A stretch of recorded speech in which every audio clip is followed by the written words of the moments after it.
Bien-aimés frères et sœurs, vous connaîtrez la vérité et la vérité vous affranchira. Ça, c'est pas moi qui le dis, c'est la Bible qui le dit. Mais moi, je vous dis bien, vous connaîtrez la vérité historique, notamment celle de vos ancêtres kémites, et vous aurez une vision globale de ce que c'est que la vraie souveraineté politique. J'ajoute, vous reviendrez à la spiritualité africaine ancestrale et vous comprendrez les enjeux de l'indépendance économique. Et pour terminer, vous accepterez votre identité culturelle kémite et vous obtiendrez deux choses. La première, c'est la paix. La seconde, c'est le développement, à une condition. L'unité de toute l'Afrique noire, l'unité de tous les Noirs du monde entier. Otep à tous, bienvenue sur la chaîne des panafricanistes, par essence, par conviction et par excellence. Celle des citoyens kémites par nécessité et obligation de combat. Nous sommes une chaîne qui n'est guidée que par nos ancêtres et rien que par les ancêtres qui appartiennent à l'égrégore du monde noir. Par conséquent, nous ne croyons en aucun Dieu venu de l'étranger. Toutefois, cette vidéo n'est aucunement destinée à inciter à la haine ou à la violence, car nous menons un combat qui est d'abord et avant tout spirituel, intellectuel et démocratique. Ensuite, il est politique, géopolitique et géostratégique. Contre l'impérialisme, le colonialisme, le néocolonialisme et l'endocolonat, qui sont tous qualifiés de crimes contre l'humanité. Nous menons ce combat sur la base du principe fondamental que nous avons hérité de nos ancêtres kémites, qui est celui de la Mahat, c'est-à-dire solidarité, vérité et justice. Vous êtes donc en droit de connaître la vérité et nous avons l'obligation de vous dire la vérité, rien que la vérité, afin que justice soit rendue au continent africain.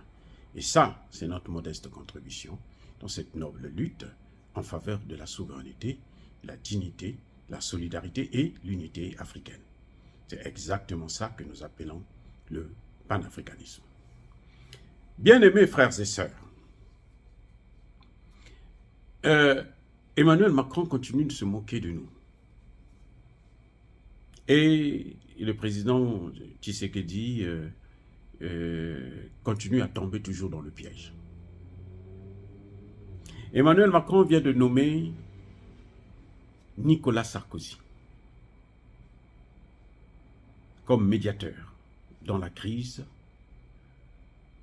congolaise pour négocier entre le Congo et le Rwanda. Et il est reçu en grande pompe par Tshisekedi. Pour Tshisekedi, il a reçu un dieu, un demi-dieu, puisqu'il reçoit un blanc. Donc, pour lui, c'est-à-dire que là, il n'y a plus. C'est-à-dire qu'il a reçu Dieu. C'est incroyable qu'un chef d'État d'une grande puissance comme le Congo démocratique, qui fait au moins 3 fois et demi la superficie de la France, plus peuplé que la France, 1000 fois plus riche que la France, et qui se laisse parce que le président est complexé devant l'homme blanc. En tout cas, moi, c'est comme ça que je vois ça. C'est un complexe d'infériorité du président Tshisekedi face aux Occidentaux, face aux leucodermes, c'est tout. Il n'y a rien qui peut justifier qu'il accepte Nicolas Sarkozy pour venir négocier la paix au Congo démocratique. Il y a un temps pour tout. Il y a un temps pour pleurer, il y a un temps pour négocier, il y a un temps pour faire la guerre. Nous ne sommes pas à l'ère pour négocier, nous sommes à l'ère de faire la guerre. Et nous savons, nous le disons tous les jours sur nos chaînes de télévision, YouTube plutôt, que c'est la France, après les États-Unis, la France est le premier pays qui soutient le Rwanda, qui à son tour soutient le M23. C'est la France qui équipe, qui donne des armes, des munitions au Rwanda pour soutenir le M23. Entre-temps, c'est la France qui, soi-disant, forme je dis soi-disant, c'est vrai, mais je dis soi-disant pour dire que, en fait, ce n'est pas une formation qu'ils sont en train de recevoir, les officiers congolais de la part de la France. Il n'y a pas aucune formation. Regardez tous les pays francophones, là. Quel est le pays qui a une armée que la France a préparée? Aucune. Le semblant d'armée que vous voyez là, ce sont les Russes qui ont apporté ça. Et d'ailleurs, la France elle-même n'a pas d'armes. Le Rafale c'est un avion que personne n'achète. Les Émirats ont acheté ça, on leur a fourré ça là parce que bon, eux, ce sont des voyous, des mercenaires. Ce sont eux qui alimentent le terrorisme dans le monde, notamment en Afrique aujourd'hui. Mais sinon, les gens sérieux, ils n'achètent pas. Qui va acheter les Rafales? Même les Allemands, même en Europe, la personne n'achète ça. Les chars Leclerc, ils sont tous en panne. Ils en ont à peine 250 en panne. Donc, la France ne peut pas équiper. La France ne peut pas. On a bien expliqué. Le peuple a demandé à Tshisekedi, tourne-toi vers la Russie. Nous aurons des armes et nous allons faire la guerre. Nous sommes prêts.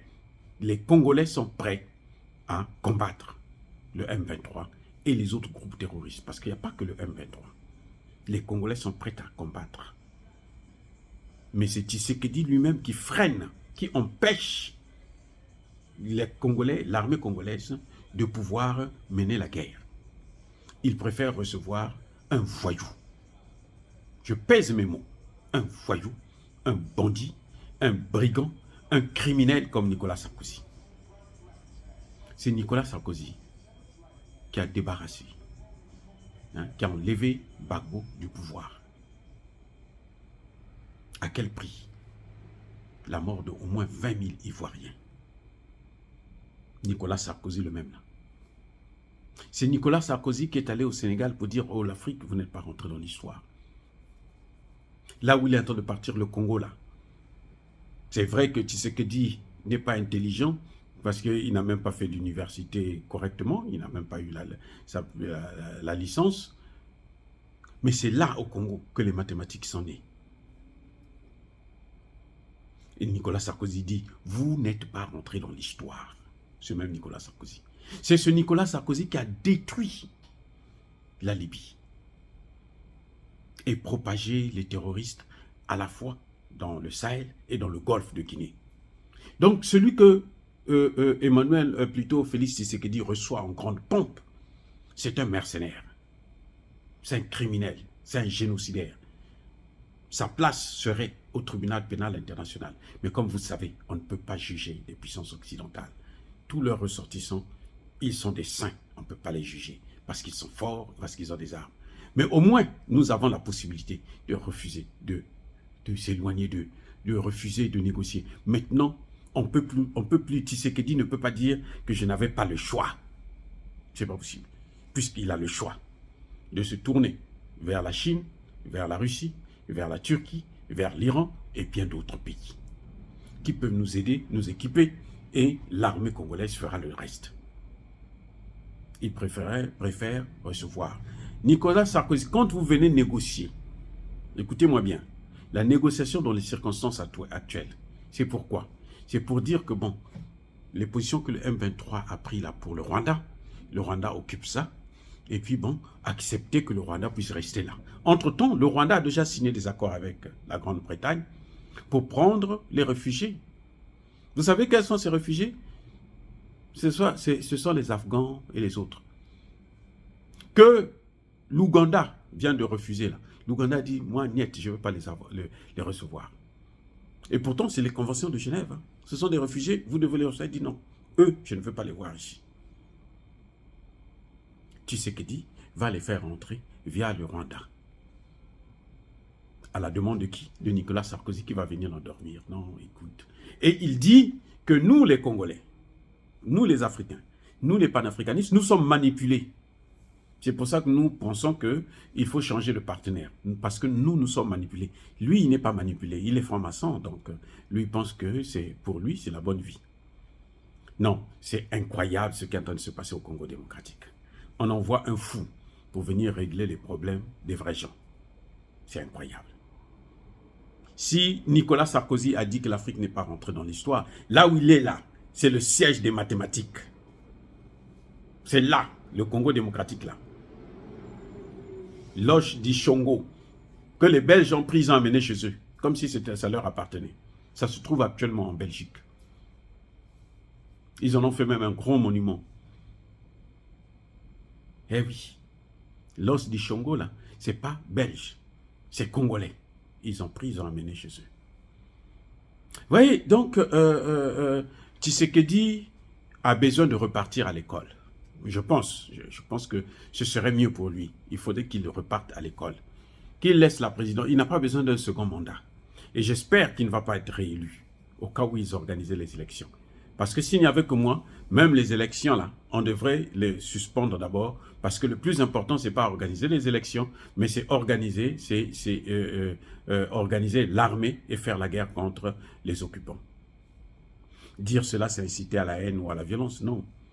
Un pays qui est attaqué doit se défendre. Malheureusement, on le voit avec l'Ukraine. L'Ukraine a le droit de se défendre, mais le Congo n'a pas le droit de se défendre. L'Ukraine a le droit de recevoir de l'aide, de soutien militaire de partout dans le monde, notamment des États-Unis et de l'Union européenne, ce que le Congo ne peut pas bénéficier, ne serait-ce qu'une condamnation.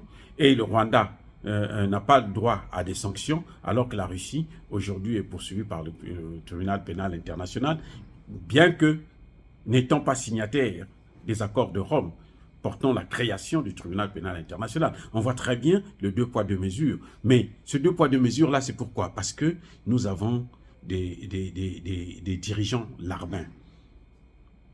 D'ailleurs, au niveau de l'Afrique centrale, hein, c'est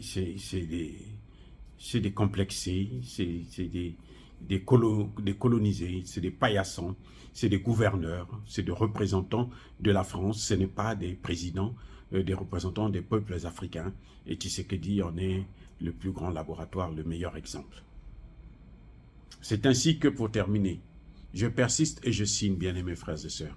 Soyez bénis, abondamment bénis par le Dieu de Kémit. Mais que tous ceux qui persécutent le continent africain, tous ceux qui le déstabilisent et le pillent, qu'ils soient noirs, blancs, chinois, arabes, indiens ou qui que ce soit, qu'ils soient punis, maudits, foudroyés, neutralisés, écrasés, effacés par le Dieu de Kémit et par nos ancêtres évangélisés.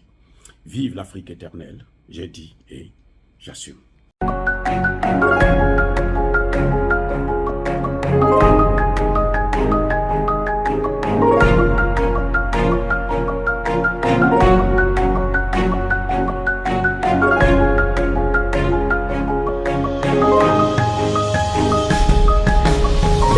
Eux, ils marchent par la foi et non par la vue.